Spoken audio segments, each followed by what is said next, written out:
Hey designer, you're listening to episode 148. This is another installment in the What I Know for Sure CEO Summer School series. We're diving into truth number 6 today, and it's such an important one to consider when you're bumping up against challenges or encountering obstacles in your interior design business, whether that is in the day-to-day running of the business or on a larger scale with new initiatives and goals you're going after. This episode is for you if you want to learn to navigate roadblocks with more ease and more clarity so that the solutions are targeted and complete instead of spinning your wheels and leaking resources. Welcome to the Interior Design Business CEO, the only show for designers who are ready to confidently run and grow their businesses without the stress and anxiety. If you're ready to develop a bigger vision for your interior design business, free up your time, and streamline your days for productivity and profit, you're in the right place. I'm Desi Cresswell, an award-winning interior designer and certified life and business coach.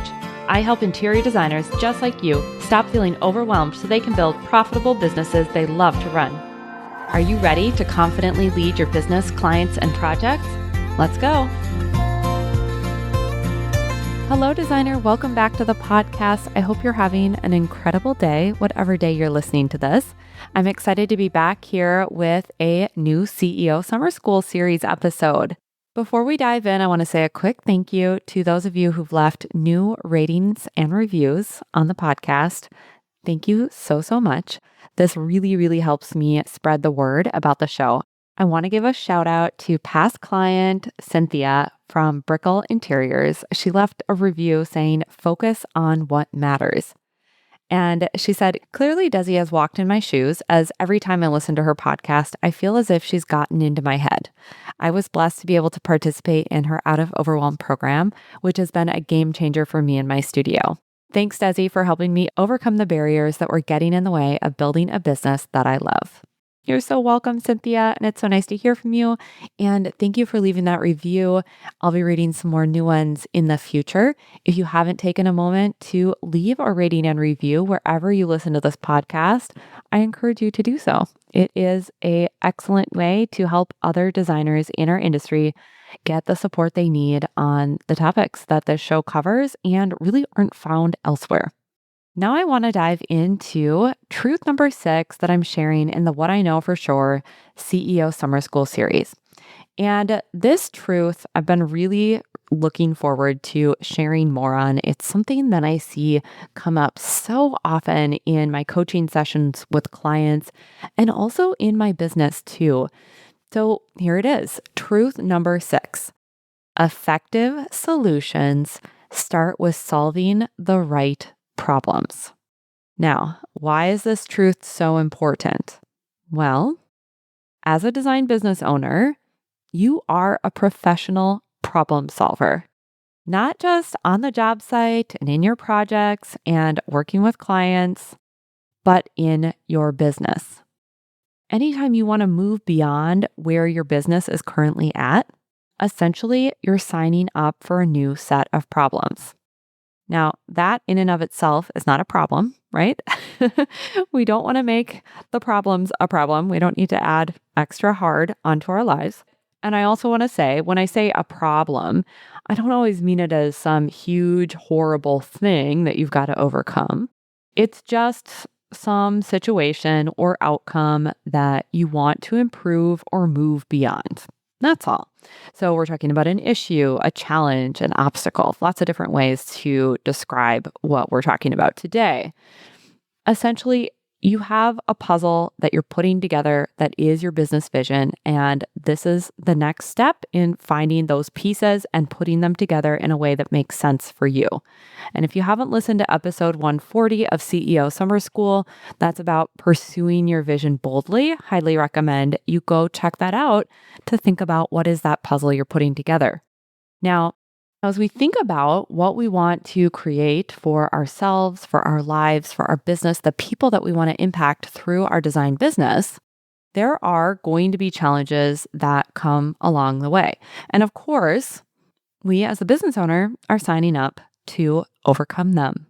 So this could be a problem like you want to increase your profits to pay yourself more or invest in the business. Maybe you want to make a new hire, you want to invest in a website or a copywriter. Or maybe it's something like you want to reduce your working hours to have more time for yourself or your family and have that flexibility that was the original reason you started this business for in the first place. Or maybe it's you want to refine the projects you're saying yes or no to. Or there's friction happening in your processes that's really costing you time and money. So the way I'm describing this kind of is like you've got a goal, right? But a goal is just a problem to solve. So there's outcomes that you want to create, and there's going to be things that are going to get in your way, whether that's internally or externally. And it's your job as the CEO to overcome them to get more of what you want. And as we think about going about solving these problems, achieving these goals, if I were to ask you, so, hey, do you want to solve this in the easiest way possible, or do you want to take the hard road? Or do you want to deal with this once and be done with it? Or do you want to just keep circling the drain and revisiting the challenge over and over? I think I know what you'd say. Sign me up for the easiest way and let's get this done and over with. And that's really what I want to talk about with today's truth around solving the right problem. That is what it takes to choose the easiest option. Making sure, to the extent that is possible, that you are solving the right problem is going to create the best outcomes created through your solutions that you come up with when you are very clear on what the actual problem is that you're going to work through. At this point, you might be calling to mind some issues you're working through and thinking, yep, this is a problem in my business, or I have this big goal and I know that I'm going to have to overcome or work on implementing these things in order to get there. So sometimes we know exactly what that problem is. And even if you're thinking, yep, I know exactly what it is that I need to do, I really encourage you to still keep listening because it is so helpful to become even clearer in the path forward to getting to that simplest, most streamlined solution. And I'll also say it can be surprisingly easy to misdiagnose what's actually going on. So if you're thinking, yeah, I already know what it is I'm trying to solve for, okay, that's great, but keep listening. And also, this episode is very much for you, for those of you who have those sticky problems, those whack-a-mole issues or challenges that keep cycling through, even though you think you've addressed them or you've tried to solve for them, but they still keep popping up. And this could also even be if you have this sense of, something is off, but I'm not sure where to start, or it just feels kind of overwhelming or confusing to help sift through the muck and know what's actually going on. That is why it's so important to pinpoint the actual source of the problem, because there can be a lot of different factors at play or multiple pieces of the solution that you need to come at from different angles. But when you pinpoint the actual source of the problem, it's so much easier to see how to solve for it. And even if that solution isn't easy, it will be clearer. And clearer is always easier.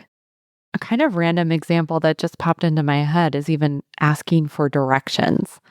So when I say clearer is easier, I'm thinking about if you were to ask me for directions on getting somewhere versus my husband. I would probably tell you how to get there in a very roundabout way. I'd have some random landmarks that I happen to remember when I go to this particular place. And I probably wouldn't be very specific about the exact spots you turn.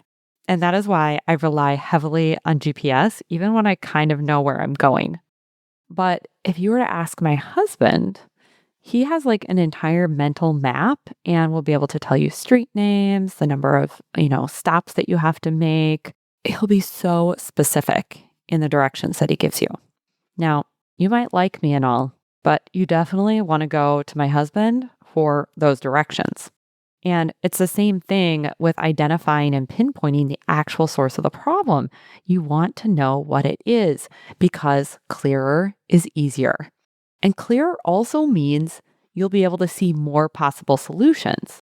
If the problem is kind of muddled and you're not quite sure what it is or where to start, there's probably going to be one way you're going to sort of start to hammer away at it. But if you're able to get that clarity, you'll see, oh, okay, this is the outcome I'm trying to achieve. This is what's actually going on. I could do it from this way. I could do it from that way. Maybe that person could help me. And then you can select the path that really is best for you. I want to give you some ways to see how you might be in your own way or not seeing things clearly in a little bit. But I want to first give you some examples about how this can play out so you can start to see through the lens of your own examples or what you're working through in your business, how this could apply. So, the first example I'll give you, and this is one that a lot of people come to me with to help them solve for, is you're working more hours than you want to be working. Maybe that's just total hours. Maybe it's that you're working nights and weekends. Anyways, you're working more than you want. And one of the things you notice is that you are spending so much time in your inbox.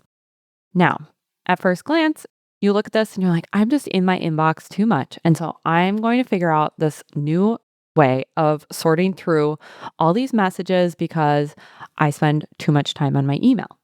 Okay. So we look at that and think, yep, I'm spending too much time working and I do spend a lot of time on my email, and sorting it could be a solution. However, that might be the Band-Aid solution, not when you put the cast on. Let me explain. The root issue might not be that you don't have the proper sorting system. Eventually, that might be part of it. But the root cause of this could be that the way you communicate is very much like hot potato style of like you're just responding and kind of going from the hip, and you don't give clear instructions or ask for exactly what you want or deliver the information in a concise way that people can easily respond to. What you actually need to solve for is the problem of how you're communicating in the first place. A great episode to listen to if this is resonating is episode 54, and I talk about 50% less email. It's how to cut your email in half. Another example might be that you haven't established clear communication guidelines and channels with your clients. So yes, a sorting method might be helpful, but if you haven't established those guidelines up front, you're still going to then be dealing with all the things to sort. Or maybe it's even you haven't developed the skill of focus. So it's not even that the volume of email is too high. It's that when you're in your inbox, you're futzing around with 10 other things instead of just responding to the messages. So it takes way longer than it needs to. Do you see where I'm getting here? You can have the sorting method if it's helpful, but if you don't address the root issue, then you're not going to get the most effective outcome. That sorting method isn't going to do all that it could do for you. Let me give you one other example before we move on. And I know this is another one that a lot of people come to me with. You want to increase your profitability. That's wonderful. And maybe what you're doing to do that is you're spending all of this time fretting over your fee structure, creating the new fee structure, updating your contracts, all the things that impacts. Okay, so we could definitely look at how you're billing for your time. And no amount of finagling is going to make up for improper estimates of what it takes to deliver the project because you haven't been tracking your time, or maybe it's that you don't bill for all of your time if you're hourly, or you're not willing to have the conversation if you're flat fee around additional scope because you are people pleasing or telling yourself, oh, it won't be that much time. I can just do it. Do you see where I'm getting here? I want you to really start thinking of what are your examples and where are you not going deep enough in looking for that clarity to really understand what the problem is that you're solving for. Like I said, this is something that I help my clients with so much. It's really where we get in our own way, where we're too in it to see clearly. And I want to talk about some of the ways that prevent us from pinpointing actual issues, the root causes of whatever's going on. Like I said, this is where coaching can be so helpful. One of the things I like to say is you can't read the label from inside the bottle. I think that's true. It's why, I love to have somebody to help give me outside perspective. But I also want to be able to give you some ways in this podcast episode to help examine the challenges and obstacles that you want to overcome on the way to your goals and improvements in your business to really give you some legs to help to run with this. I think one of the ways, of course, this happens really is around reactivity. Our brain's just going to jump to conclusions on what the problem is and what we think is the solution.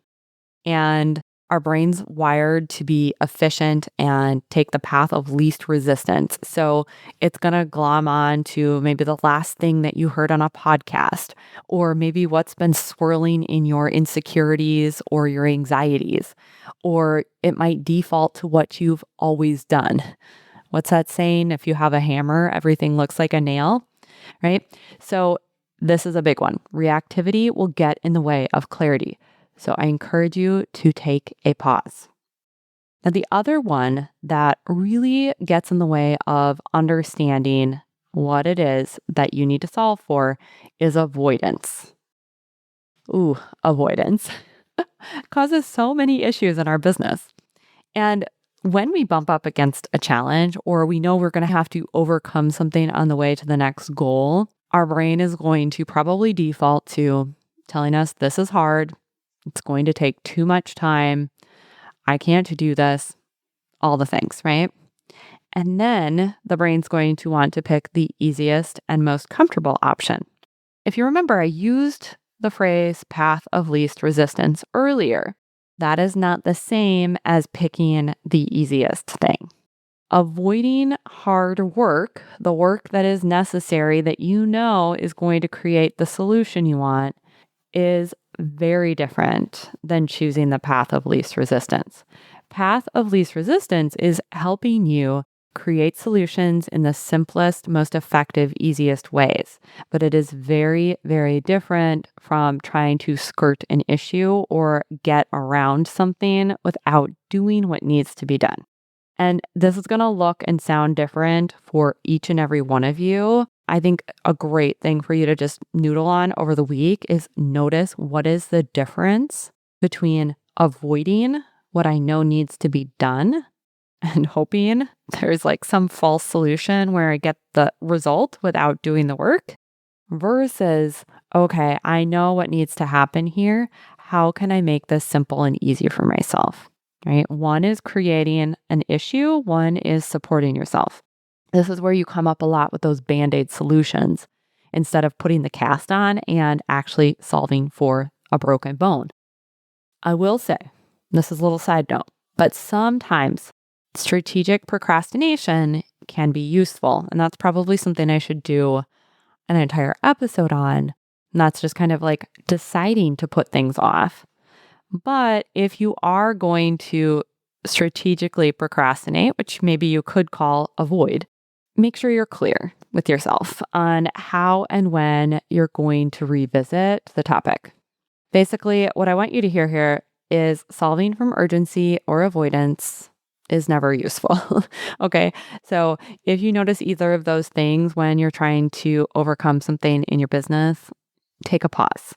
And we're going to also then look at like, what do you do to find that root issue? But I want to cover a few more things that get in the way of clarity. The other one is trying to avoid an inside job. I talked a lot about this in episode 144, which was truth number 4 in the CEO Summer School series, and it was scaling is an inside job. So solving for an emotion that you're experiencing. Sometimes what we do as business owners is we're just like trying to throw a bunch of things like that we're doing or people or solutions at ourselves or the business to fix the problem. And what's actually happening is something internal that needs to be addressed. And maybe you still go do those things or lean on that support, but it cannot really be effective or permanent unless you deal with what's going on inside of you.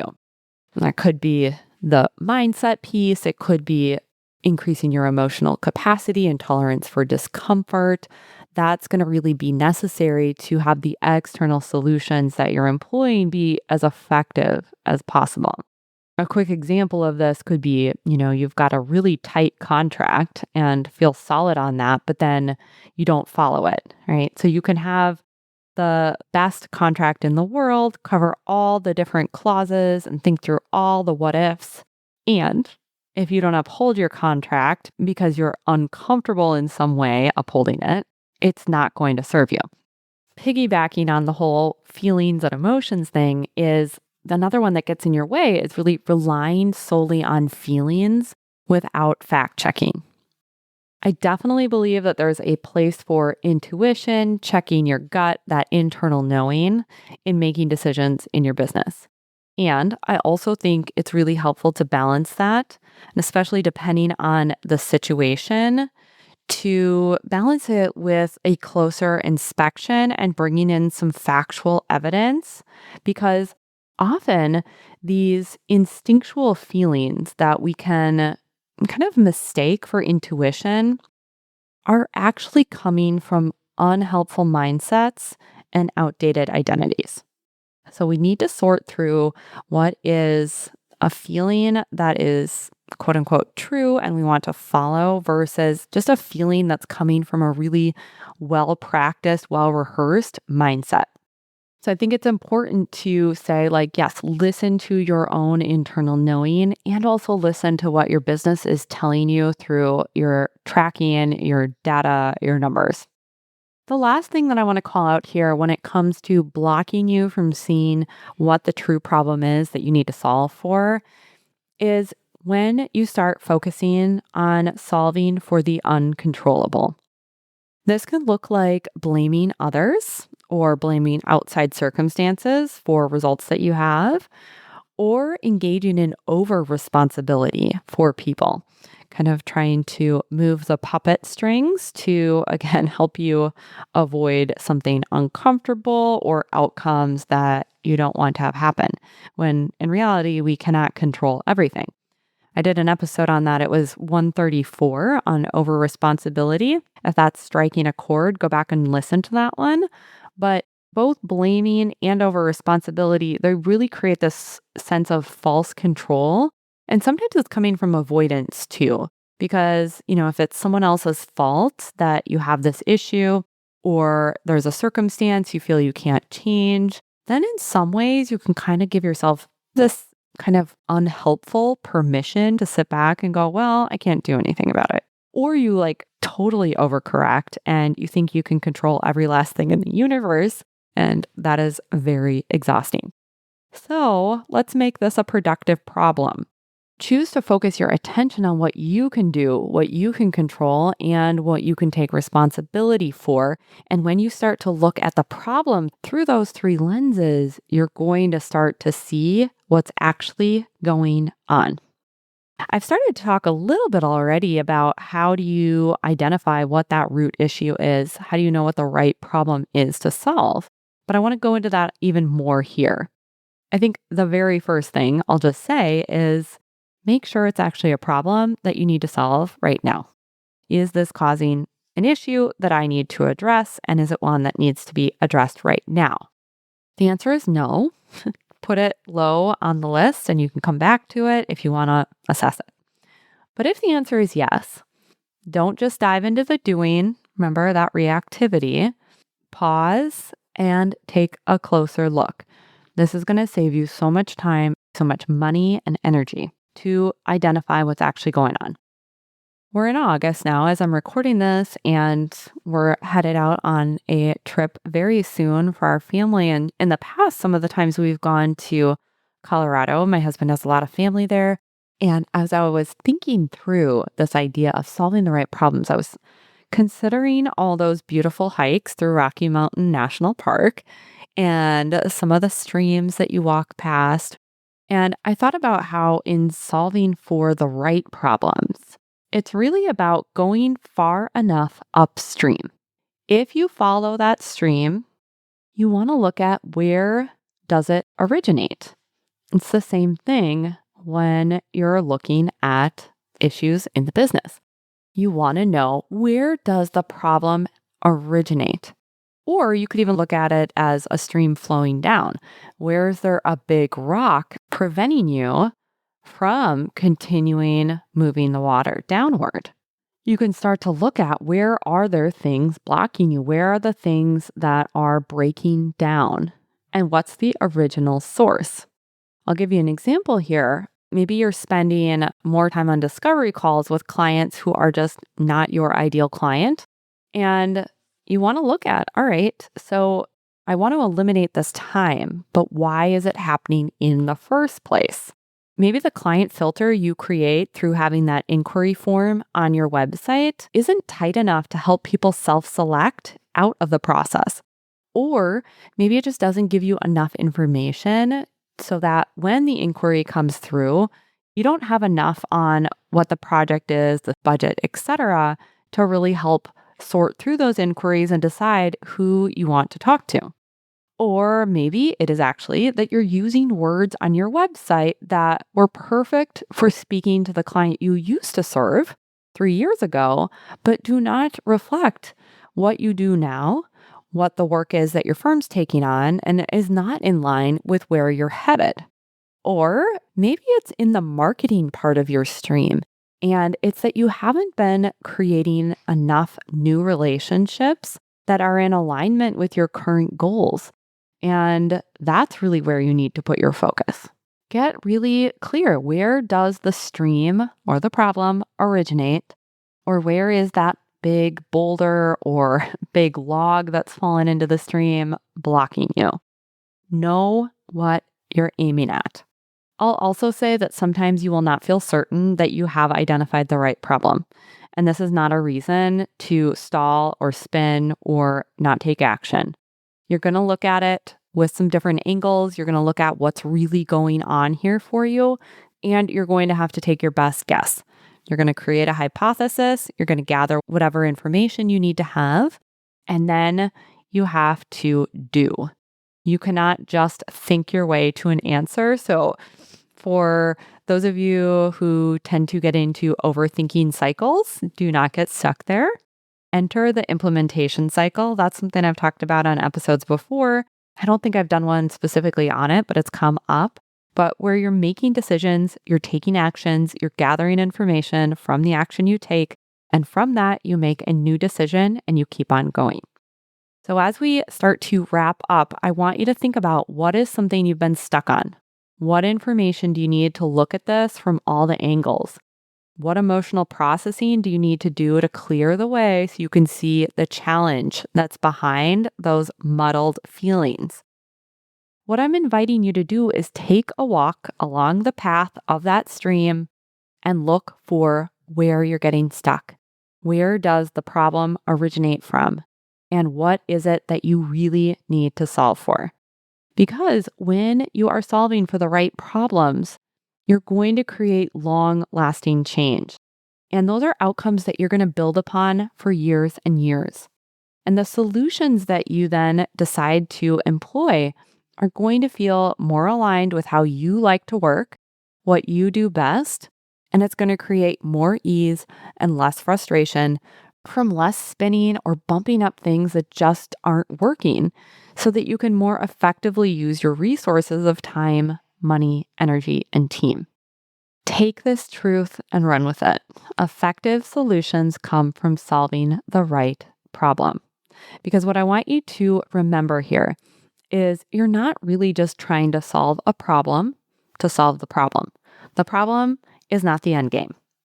What you want to do is create a solution that blooms into the outcome or result that you want to create in your business. So take the time and get clear on what really needs to be done and then proceed. For all of you who are following along with CEO Summer School, make sure to check your email for a few prompts that's going to help you apply today's episode. And of course, if you're not signed up, it's not too late. You can go to desiCresswell.com/resources and you'll find the CEO Summer School page. Sign up there. You can also sign up for Monday Mindset, which is my Monday newsletter, which if you love the podcast, you will absolutely love getting Monday Mindset. It's a great way to start the week. It's also how you can stay up to date on all the different ways that I can help you or things that are happening in my world. I'm going to be back next week with a brand new episode, and I have an interview to share with you. I have Katie Kath here, the creative director and CEO at JCath Design Build, and we're going to be diving into hiring, leadership, and growing her multifaceted firm, which includes not just design and remodeling, but also a custom cabinet shop. Make sure you're subscribed so you do not miss that. It's going to be good, and I've got some other interviews coming up too that you're going to want to listen to. Until we talk next Wednesday, I am wishing you a beautiful week. Thanks for joining me for this week's episode of the Interior Design Business CEO. If you want more tips, tools, and strategies, visit www.desicresswell.com, where you'll get immediate access to a variety of free resources to help you take what you learn on the podcast and put it into action. And if you love what you're hearing, be sure to rate, review, and follow the show wherever you listen to podcasts to ensure you never miss an episode. I'll talk to you next week.